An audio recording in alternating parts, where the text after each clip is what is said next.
All right, episode one of the Hobby Hot Tub, something new. I don't know if this ever been done before. I don't know if it's ever going to be done again after this, but I'm happy to have Kin Kinsley from Beads Ball Card blog. I know Kin. The first thing before we really get into the fun stuff, I want to thank him live, and my dog just passed away a couple weeks ago, and kids an animal guy like myself, and a dog owner like myself, and and talking to him through that process, he's been very helpful to me. I appreciate that, Ken, and it's tough, but when you have people who talk to you and you can chat with, it makes it obviously a little bit easier. Howdy ho! So My wife cracks up. Do that. I figured I'd start out with that. Yeah, happy to talk to you about that. Like you said, I'm a dog lover, and I love the Ron White stand up. He's like, I'm a dog lover. Well, I love my dog. I don't care about anybody else's dog. Well, I care about unless. Well, no, I care about everybody else's dog because if they're a bad dog, it's usually a bad owner.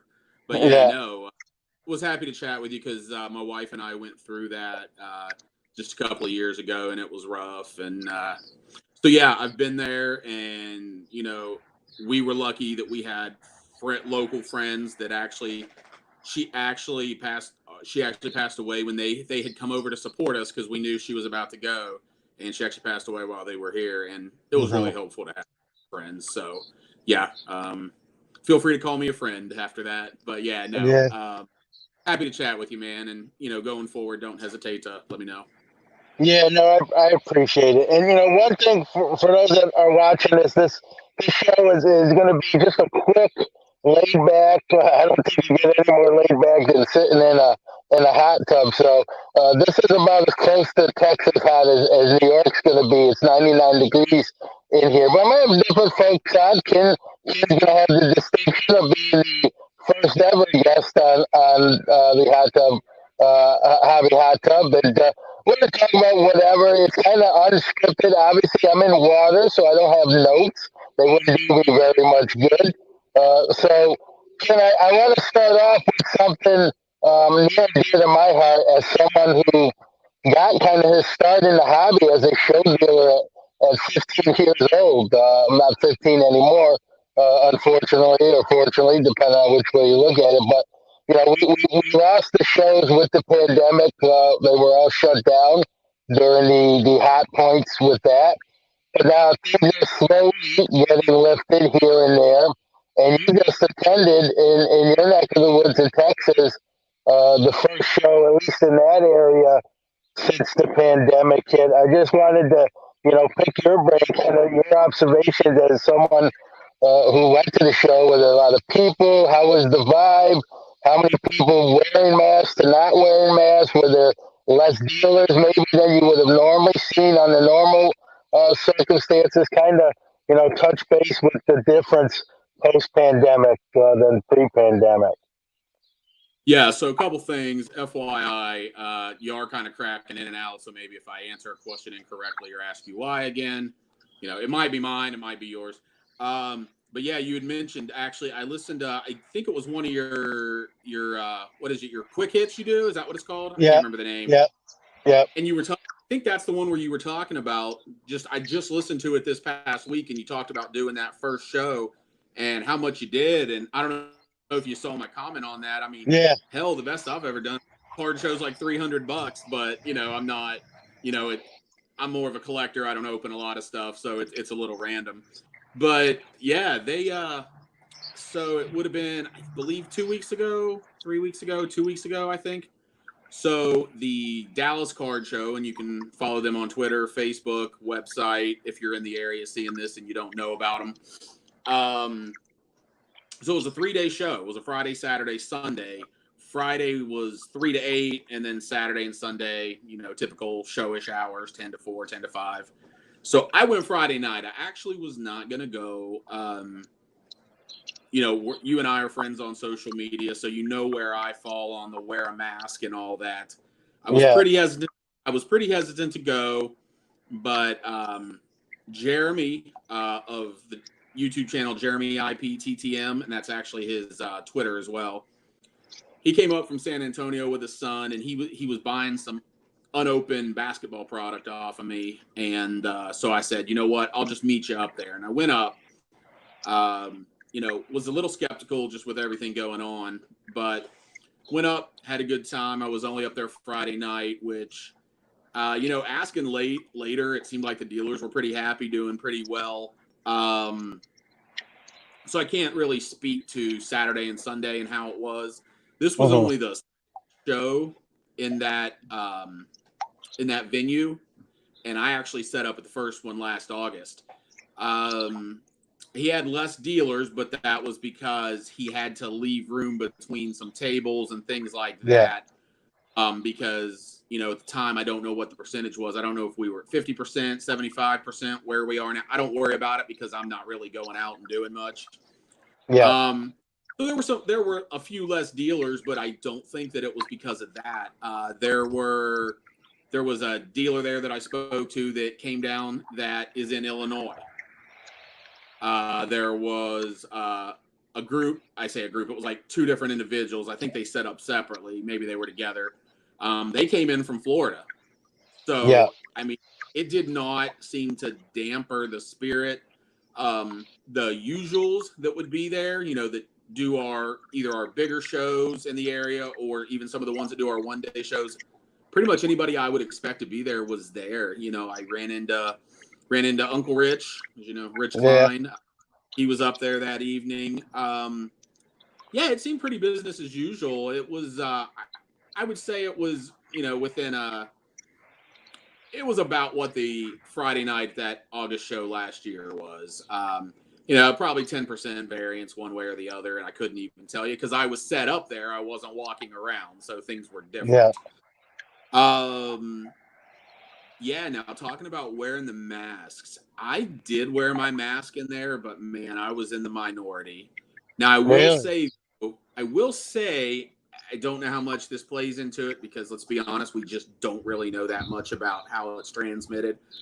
Yeah. It is a big room, so it's also very tall, so it's not stuffy at all. So I don't know if that played a role. I mean, I would think you would be more apt to wear it then because you could breathe better. But I mean, it was maybe 20% of people, but I was one of the ones wearing them. So yeah, I mean, there you have it. There you are. I guess to each their own. You know where I stand on it, on the whole situation. But in Texas, I know that they've started, changing things now. Required to wear masks and establishments and things like that. The cases are going up, from what I understand. I don't follow it super closely, so I'm actually interested to see how it affects going forward because he has another 3-day show. I want to say in October or November.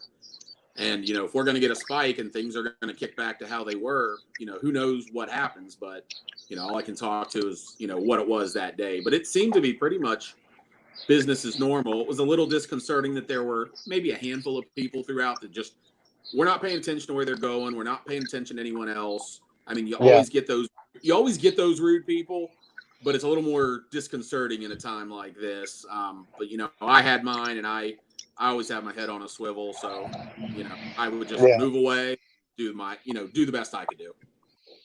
Yeah, I think too, Ken, being that there was no shows for a while, that first one may always kind of be a lot more attendance because people are just fiending it and they haven't been able to go. And like you said, it'll be interesting to see now with maybe them starting back up on a more normal, regular schedule to see what, obviously the pandemic is still going on. I mean, some people don't act like that, but it'll be interesting to see when the shows become on a more normal rotation how business is affected. Are less people going to go and just do their business online, like which already happens quite a bit anyway, and our dealers maybe going to attend less. But here you said, someone came from Illinois, and I think you said Florida. I mean, that's a hike to Texas. So that's dedication, and maybe they're just even on the dealer side of things. They're just looking, hey, sales are down. We're gonna travel, and what some of these cars go for. You only got to sell one or two some of these cars with what they bring to be worth the trip almost, depending on that person's inventory. So it'll be interesting to see what the future shows look like, and the vibe, and if people just kind of almost act like nothing ever happened. Yeah, it's interesting because I feel like we're already seeing more card shows, and I'm talking countrywide. You know that I'm on Twitter. 6,000 followers on my hobby account, most of which I believe Yep. are legit. There's not a ton of bots. Yeah. I really feel like shows were kind of starting to be on the upswing, and as eBay changes thing and fees get higher, and there's more scammers as buyers. I feel like there might be more in person, but now it's like, did we take two steps forward and now we're taking one step back because of COVID? I've seen people say that selling on eBay has really slowed down last month.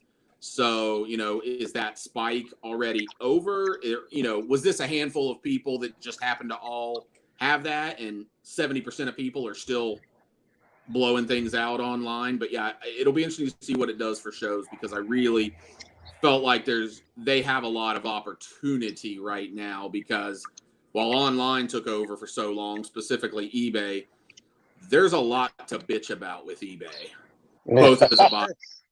Yeah, I'm not going there because that's a sore point for me. I'll just answer that, Ken, by saying that I was someone that had 700 listings on there, and I'm down to 60 something, and slowly transitioning off of there. That's just become sort of the wild wild west, what anyone can return in 6 months time. And like I said, we could do a whole show on that alone. I don't want to do it today, maybe in the future.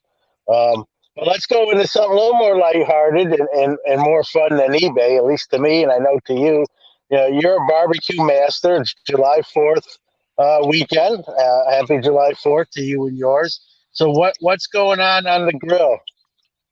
Well, you definitely can't call me a master after after this afternoon. I kind What of warned happened? you that happened. So smoking a about 13-pound brisket. Started Yeah. about 1:30 this morning.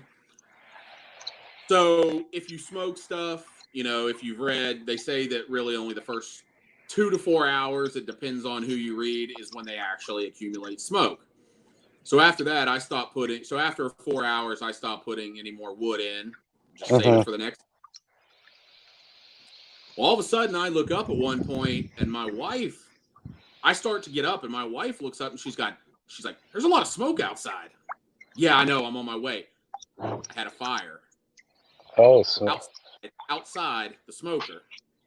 So we're not 100% sure what happened, but I have a fan that I blow air into the smoker through the vents to, keep temperature up, keep mhm. oxygen in there, or whatever. I don't know if it's carbon dioxide, whatever the heck it is you keep in there.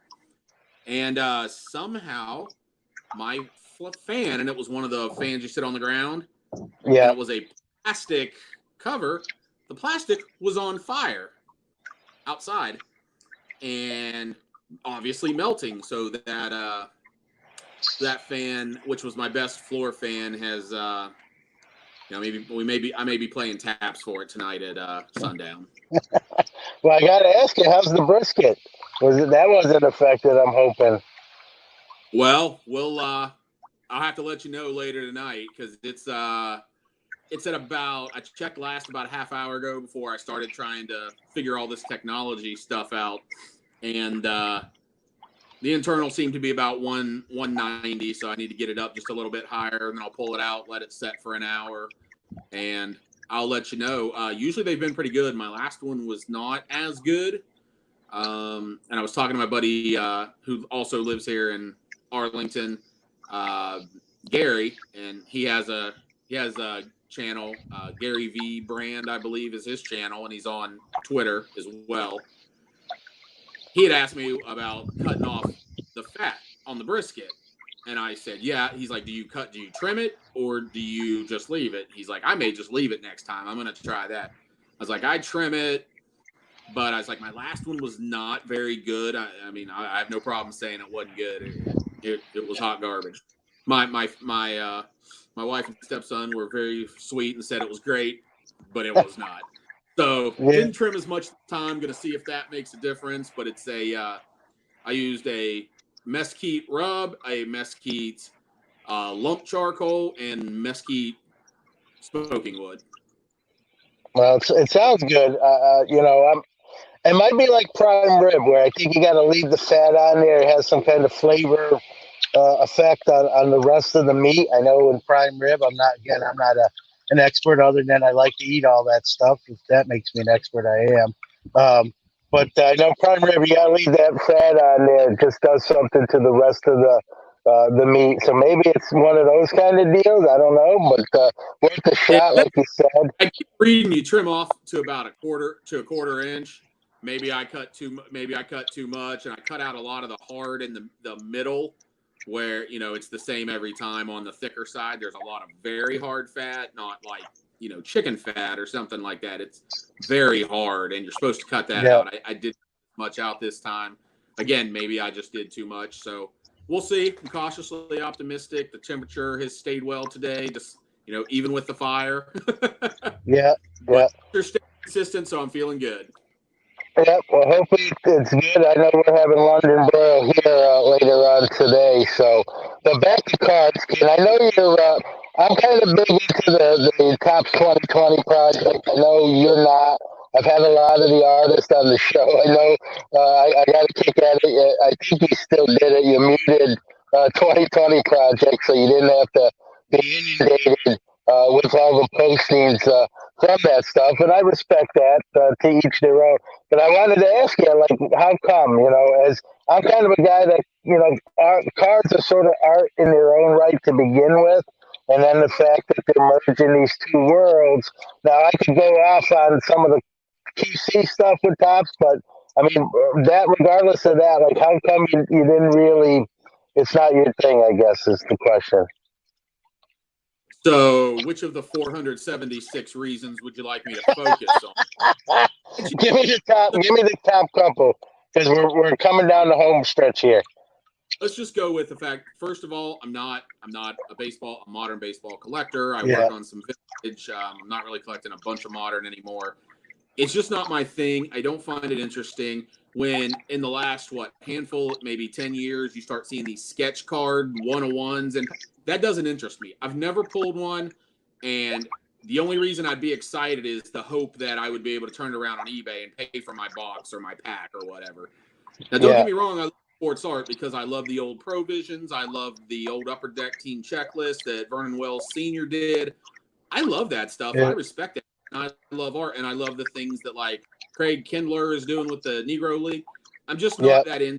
And part of the thing is I'm just one of those people that I get tired of stuff getting shoved down my damn throat, and it's everywhere. Literally, there has been one card that I liked that I wish I had bought. I could have bought it for 40, and I'm like, after it came out, I could have bought it for 40 on eBay.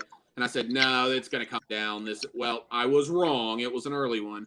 It was the Ricky Henderson, and it had the black, and it had like all the neon colors on it. That one was pretty cool. It was in the first handful of days. I thought it was really cool. That's one I wouldn't mind having if I ever come across with the right price. But in general, I get tired of hearing about the same thing. And then on top of that, it's just not interesting to me. I try not. Yes, I'll say Topps 20 Project 2020 is stupid. It's now the bio on my hobby Twitter. That's literally my bio is 2020 Project 2020. But I'm also at the same time. Yeah, go ahead. Trying to mute Project 2020 and P 2020 and all those different things. I'm not going out there and commenting on everybody's stuff. Oh, this is garbage. I'm not going to do that. I'm not that guy. But it just doesn't interest me. And there's so much of it. And, being in the YouTube community a bit and watching a lot of videos and then seeing on Twitter about all the returns and all the Yeah. BS Yeah. going on with it. I admit I'm a little smug, and when I see all that, I kind of chuckle a little bit. I don't really want to see anybody burned, but, at the same time, when you try to sell it, you try to make that quick buck. Sometimes when you try to make the quick buck, you get burned. Yeah. Well, here, my stance, Ken. I think you've heard me say I respect everyone. Some things are not for everyone. Some people do vintage. Some people do modern. Some people like me do both. Some do one over the other. Some people do baseball, not football. Some people do basketball, nothing else. I mean, that's the beauty of the hobby, and it's always been my stance: is do whatever you enjoy, and that's a testament to you. Like you said, if you won't cut anyone else down, like go on anyone else's thread and bash it, and you just your opinion of it, it's not your thing. You don't want to really see it because it's not up your alley. And there's nothing wrong with that. I mean, I have no issues, and I'm sure most people don't. It's to each their own. And, and you're an honest guy. You even said, hey, there was a card I kind of wouldn't mind having it. And I'm wrong on a couple things and right on some others. And, that's the nice thing about this hobby is whatever your angle is, whatever your passion is, or what you want to do, you can do it. No one should knock you for it. That's your thing. They might not agree or feel the same way, but that's all right. And you're like that, I'm like that, and there's nothing to apologize for. I just was curious as to just some of the background as to why you explained it. I get it, and I can't argue. There's nothing to argue with there. It's an opinion. You can't argue with opinions. Everyone has their own. They're not. So I get that. Yeah, when every third tweet is Project 2020, and every third or fifth YouTube video is Project 2020. To be honest, when I go through my subscription list and add to my watch later, I skip Project 2020 unless it's some of the guys like Bart the PSA guy, like the guys that I really really love everything they do, and also Yeah. usually in those guys' cases, I know that they're going to show other stuff in the video as well. So I still want to watch and see that. But yeah, I mean, if I see it, I skip it, and like I said, it's muting a lot of those terms has made my my Twittering much more pleasant. And you've probably noticed a difference in my attitude the last 3 to 4 weeks. I'm not as crappy about everything. Yeah, no, that's all right. To each their own. I want to say shout out Shane C and Ziggy who said what's up. Happy Fourth to you guys. And Ken, in closing, this is the first one, so I don't know. We're gonna keep doing them as long as we can. But no matter what, you'll be the answer to that trivia question. Who was the first guest on Hobby Hot Tub? It's gonna be Kin Kinsley. So I will give out any credentials where people can check what you're doing out and your stuff. It's only fair, so go ahead. I think, like I said, it was a little choppy. I think you were asking about just where they can find me or my social Yeah. media. My hobby Twitter account is Beans B Card Blog. I couldn't get the ALL in there. I didn't have enough characters. I've got my website beansballcardblog.com, and then as you can see down there, my name that's my channel name on YouTube. I'm on a bit of a hiatus. I haven't posted much lately, but we'll start slowly getting back into that. But yeah, that's where you can find me. I'm not real hard to find. I'm all the places that you sell, pretty much the places that you sell. My user ID is Beans Ball Card Blog. I started changing stuff to make everything consistent. Yep. Well, I appreciate you taking a little time away from the barbecue to talk with me about some of the hobby and not some hobby stuff with cooking and grilling. And I'm getting hungry, and this tub's getting a little too warm. There's only like 20 minutes, and you start getting lightheaded in here. So, for everyone watching, it's going to be something we do. No set schedule, just whenever we kind of schedule someone to come on and shoot the what. And Kin's the first one of hopefully what we hope many more. And with that being said, we're going to wrap up episode 1. I'm sure we'll work out kinks as we move along. But Ken, thank you. Happy 4th of July to you and Crystal and the dogs. Enjoy the rest of the weekend. You as well, man. I'll come back anytime. So happy collecting, y'all. All right. Thanks, Ken.